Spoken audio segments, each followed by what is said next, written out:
Assalamualaikum warahmatullahi wabarakatuh. Alhamdulillahirrabbilalamin.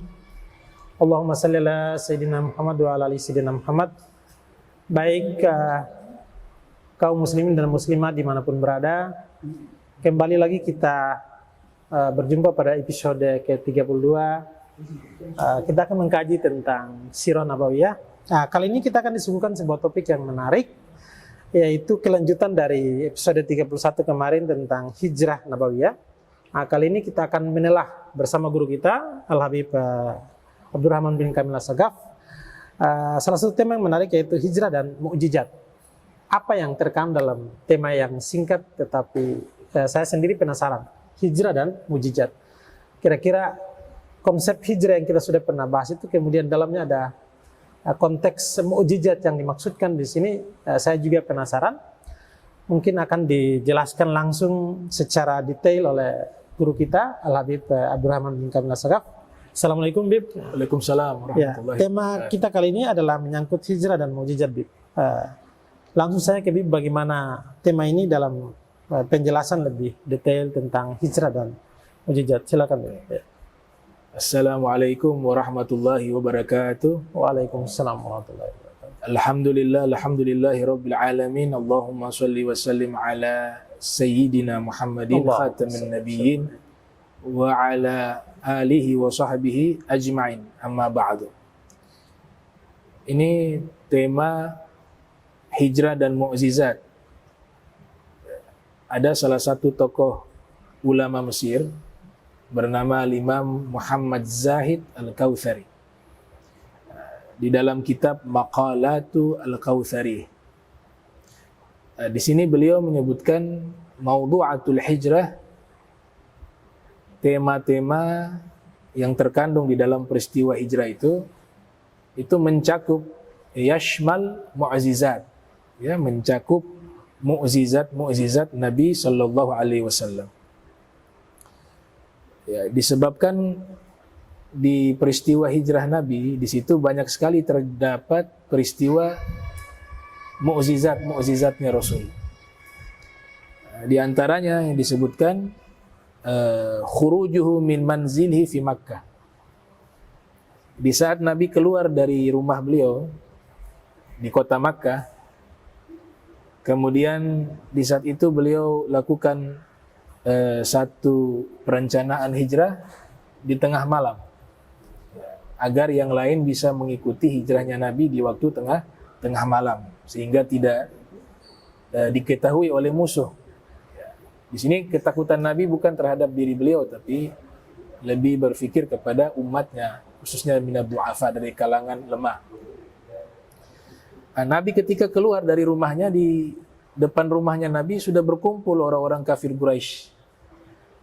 Kemudian di dalam kitab-kitab sirah disebutkan Nabi membacakan potongan dari surat Yasin ayat 9. Ya, di situ disebutkan Rasulullah SAW membaca wa ja'alna min baini aydihim sadda wa min khalfihim sadda fa aghshaynahum fahum la yubsirun.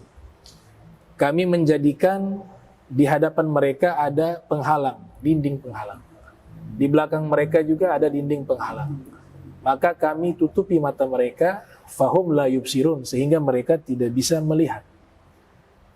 Maka di saat itu mereka tidak ada satupun dari orang-orang kafir Quraisy melihat keberadaan Rasul. Ini bagian dari mukjizatnya Rasulullah Muhammad sallallahu alaihi wasallam. Itu yang pertama. Kemudian yang kedua, ketika Nabi keluar bersama Sayyidina Abu Bakar dan Abdullah ibn Uraiqat yang menjadi guide-nya Rasul, penunjuk jalan, sampai mereka di Goa Thur. Kurang lebih 3 hari 3 malam Nabi dengan Sayyidina Abu Bakar, mereka menetap di Goa Thur. Orang-orang kafir Quraisy tiba di depan goa. Di depan pintu goa tersebut atau bibir goa tersebut ada jaring laba-laba, kemudian di situ ada burung yang membuat sarangnya. Ya, sehingga hal itu menurut orang-orang kafir Quraisy tidak mungkin ada yang memasuki goa tersebut. Sedangkan di depan pintu goa itu tertutupi dengan jaring laba-laba dan juga sarang burung. Itu bagian dari mukjizat juga. Karena proses yang dimana sarang laba-laba itu menutupi pintu goa, itu di saat Nabi masuk, baru laba-laba itu menutup dengan jaringnya. Kemudian burung juga membuat sarangnya di situ, bahkan bertelur di situ dengan sarang-sarangnya. Nah, Syekh Muhammad Amin Kurdi Naqsyabandi, beliau menyatakan bahwa dari bentuk balasan Allah kepada burung hamamah waktu itu, burung merpati, ya, burung merpati yang sudah melindungi Nabi, maka Allah haramkan di tanah haram untuk membunuh seluruh burung yang ada. Jangan sampai ada turunan dari burung yang pernah menolong Rasul Sallallahu Alaihi Wasallam hingga dibalas oleh Allah Subhanahu Wa Taala. Nah, ini mukjizat kedua yang terjadi di saat peristiwa hijrah. Mukjizat ketiga, ta'aqqub Suraqah bin Malik. Ada salah satu orang Quraisy bernama Suraqah bin Malik mengejar Rasul. Ya, singkat daripada hikayat, ketika ingin memanah Nabi, kudanya masuk ke dalam pasir. Dan itu terjadi berulang-ulang kali. Nah, sehingga ini disebutkan juga sebagai mukjizat dari Nabi kita Muhammad SAW. Dan yang keempat, yaitu Nabi ketika melakukan hijrah, mampir di satu kemah, khimah. Ini kemah ini milik seorang wanita namanya Ummu Ma'bad. Tibalah Nabi di tempat tersebut. Kemudian Nabi meminta mungkin ada makanan atau minuman untuk mereka menjadikan bekal karena perjalanan masih panjang menuju ke Madinah. Ternyata Ummu Ma'bad tidak memiliki apa-apa kecuali hanya seekor kambing yang kurus kering. Kemudian Nabi SAW meminta izin untuk meminta susu kambing tersebut. Ini kambing yang kurus kering tidak mungkin mengeluarkan susu. Ya, kambing betina yang kurus kering tidak mungkin mengeluarkan susu. Daging di tubuhnya juga tidak ada. Tapi berkat mukjizatnya Rasul, Nabi menyentuh, Nabi membaca doa di situ, maka keluar deras daripada air susu dari kambing yang kurus kering tersebut. Kemudian kambing itu berubah menjadi gemuk dengan keberkahan Rasulullah Muhammad sallallahu alaihi wasallam. Nah, ini bagian dari mukjizatnya Rasulullah. Dan ini saya baca riwayat di dalam kitab Muntahasul yang ditulis oleh Syekh Yusuf Al-Lahji mengenai peristiwa tersebut. Dan Ummu Ma'bad ketika melihat sosok Rasul, beliau menceritakan syama'il, ya, ciri-ciri fisik Rasul yang begitu indah. Nah, salah satu riwayat hadis yang menceritakan fisik Nabi lumayan, ya, sangat terperinci, itu adalah riwayat Ummu Ma'bad yang menyaksikan bagaimana keindahan sosok baginda Nabi Muhammad sallallahu alaihi wasallam. Nah, inilah yang disebut oleh Syekh Muhammad Zahid Al-Kautsari bahwa hijrahnya Nabi memiliki banyak mukjizat. Nah, sehingga beliau buat satu tema khusus, itu Maudhu' al-Hijrah Yashmalu al-Mu'jizat, yaitu tema hijrah Nabi mencakup makna-makna mukjizat, penjelasan dan peristiwa tentang mukjizat Rasul Muhammad sallallahu alaihi wasallam. Nah. Ya, Bib. Dari penjelasan tadi ada beberapa hal yang saya ingin supaya Bib menjelaskan lebih detail kepada pendengar, ya, terutama pada kaum muslimin dan muslim. Tema kita tadi menyangkut hijrah dan mukjizat, ya. Artinya bahwa apakah proses hijrah itu sendiri kemudian mukjizat ini merupakan sebuah dimensi yang mempermudah perjalanan Rasulullah, ataukah pembelajaran lain yang termaktub dalam konsep hubungan antara hijrah dengan mukjizat itu sendiri? Ya. Secara garis besar tidak ada hubungan, ya, hijrah dengan mukjizat. Ya.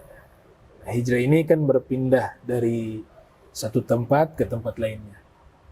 Sedangkan mukjizat ini diartikan khawariqul adah, satu perkara yang luar biasa, ya, yang keluar dari rasional manusia, karena dia perkara tentang kebesaran Rasul, Allah berikan kelebihan untuk tujuan i'jaz, melemahkan daripada orang-orang yang menentang dakwah Rasul atau mengingkari kenabian Rasul, kenabian Nabi Muhammad SAW. Maka dibuatlah, ditunjukkan dengan apa? Mukjizat.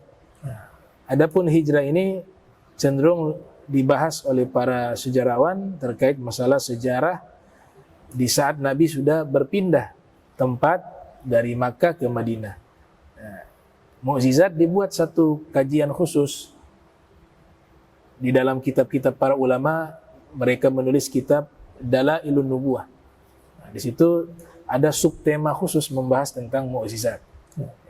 Namun mukjizat dengan hijrah tidak bisa dipisahkan karena secara historis peristiwa hijrah Nabi di situ banyak peristiwa-peristiwa terjadinya mukjizat. Sehingga Syekh Muhammad Zahid Al-Kautsari coba mengkompromikan antara hijrah dan mukjizat Rasul. Yang tadi sudah dijelaskan ada 4 mukjizat yang terjadi di peristiwa hijrahnya Rasul Muhammad sallallahu alaihi wasallam. Ya, baik. Sudah barang tentu mukjizat ini bagi Rasulullah mungkin banyak ya, selain berhubungan dengan hijrah tadi. Kalau kita bandingkan dengan para nabi dan rasul yang lain, konteks mukjizat ini bagaimana kalau Rasulullah dengan para nabi yang lain? Karena ada juga, mungkin apakah ada juga selain nabi yang bukan nabi juga memiliki kelebihan-kelebihan ini? Karena peristiwa-peristiwa yang dijelaskan lebih tadi secara universal kita pernah mendengarkan bahwa ada para wali dan sebagainya sudah memiliki kelebihan-kelebihan ini. Kira-kira, silakan. Mukjizatnya Nabi Sallallahu Alaihi Wasallam sangat banyak, ya. Bahkan seluruh mukjizat para nabi terdahulu itu terjadi di dalam mukjizatnya Rasulullah. Allah. Bahkan disebutkan oleh beberapa ulama ada sekitar 2000 mukjizat Nabi. Disebutkan oleh Al-Hafiz Ibnu Katsir yang lahir tahun 700 Hijriah, wafat 774, dari dalam kitab Al-Bidayah wa Nihayah. Kemudian juga Suyuti menyebutkan di dalam kitab Khosaisul Kubra. Ya, sangat banyak mukjizatnya Rasulullah sallallahu alaihi wasallam. Demikian juga para aulia yang mereka menjadi pewaris nuroniyahnya Nabi, sehingga mereka diberikan yang disebut karomah. Nah, ada rumusan di dalam ilmu kalam, juga di dalam ilmu dalail yang menyebutkan bahwa semua mukjizat yang pernah terjadi di kalangan para nabi, maka itu pun mungkin terjadi di kalangan para wali, tapi berupa keramat. Ya, istilahnya disebut dengan keramat. Mukjizat itu dikhususkan hanya kepada para anbiya, para rasul. Peristiwa-peristiwa khawariqul adah, hal-hal yang luar biasa yang terjadi kepada para nabi, baik setelah dilantik menjadi rasul atau sebelumnya, itu ada istilah yang disebutkan oleh para ulama, namanya irhasot. Jadi peristiwa-peristiwa luar biasa yang terjadi sebelum dilantik menjadi rasul. Kalau sudah dilantik menjadi rasul, kemudian muncul di tangan mereka peristiwa-peristiwa yang luar biasa atau khawariqul adah, itu disebut mukjizat. Begitu juga kepada orang-orang yang menjadi musuhnya Allah, seperti Dajjal diberikan disebut al-istidraj, memiliki juga hal-hal yang luar biasa. Atau juga ada yang disebut sihir, dan juga untuk kalangan solehin disebut ma'unah. Ada juga peristiwa luar biasa yang Allah ingin merendahkan, menghinakan orang tersebut sebagai musuhnya Allah, seperti Nabi palsu Musailimah al-Kadzab, itu dihinakan dia dengan kejadian luar biasa disebut ihana, al-ihana. Nah, ini beberapa istilah yang disebutkan oleh para ulama terkait khawariqul adah. Baik, sebagai penutup dari episode ini, ada satu pertanyaan yang mungkin tadi saya sempat menangkap. Dalam proses hijrah ya ke Nabi ini, kemudian ada hubungan dengan mukjizat yang beliau alami, ataukah Allah menganugerahi beliau tentang mukjizat? Ada 2 binatang yang di sini berperan penting, 2 hewan ya, yaitu merpati dan laba-laba. Ya. Apakah ini Karena dua hewan ini sampai dengan sekarang kan masih ada. Kira-kira kita umat Islam terutama memiliki kewajiban untuk tetap menjaga itu. Karena bisa jadi sebagai manusia kan kadang-kadang hilaf atau apa.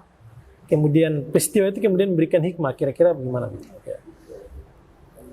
Di dalam satu risalah kitab berjudul Hayatul Haywanil Kubra, ditulis oleh Syekh Ad-Damiri.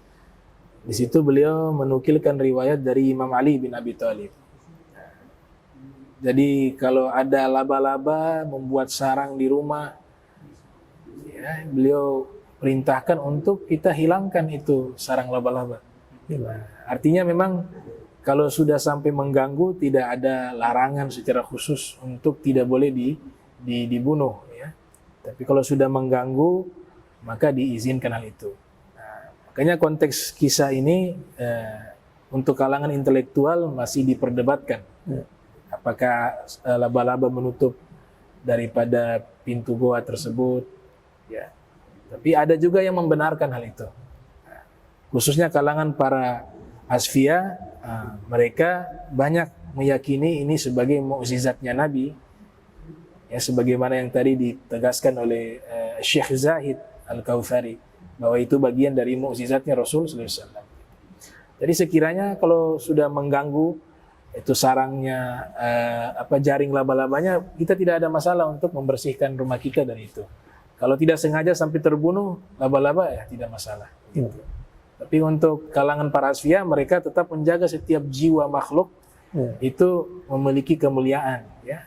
Mereka setingkat hewan-hewan sekalipun yang memang tidak diperintahkan oleh Nabi untuk dibunuh, karena ada beberapa hewan yang memang Nabi perintahkan untuk dibunuh, ya, seperti kalbun akur, anjing rabies, ya, kemudian hid'a, burung elang, kemudian juga hayat, ular, wal agrab, kalajengking. Nah, ini beberapa jenis hewan yang memang diperintahkan dibunuh karena memiliki dampak yang buruk, membahayakan jiwa manusia. Pada penjelasan dari para fuqaha terkait masalah hewan tersebut. Nah. Ya, baik ya.